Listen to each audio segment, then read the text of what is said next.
പുത്തനത്താണിയിൽ മേൽപ്പാലത്തിൽ നിറയെ യാത്രക്കാരുമായി പോയ ബസ് നിയന്ത്രണം വിട്ടുമറിഞ്ഞു. നിരവധി പേർക്ക് പരിക്കേറ്റു. കോഴിക്കോട് നിന്ന് തൃശൂരിലേക്ക് പോയ ബസ്സാണ് അപകടത്തിൽപ്പെട്ടത്.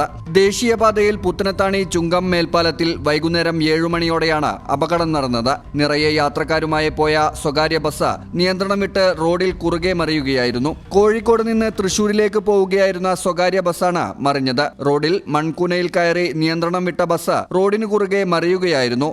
ബസ്സിലുണ്ടായിരുന്ന നിരവധി യാത്രക്കാർക്ക് പരിക്കേറ്റു. പരിക്കേറ്റവരെ നാട്ടുകാർ ചേർന്ന് പുത്തനത്താണിയിലും വളാഞ്ചേരിയിലെയും ആശുപത്രികളിൽ പ്രവേശിപ്പിച്ചു.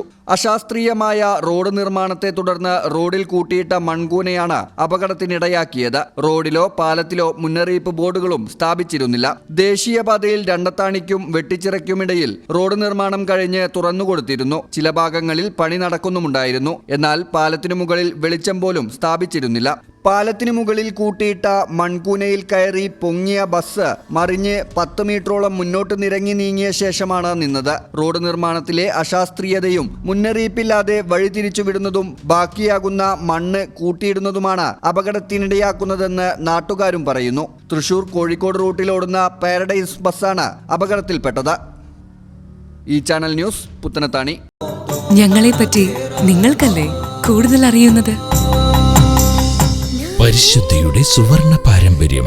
Hayat golden diamonds, Valanchery.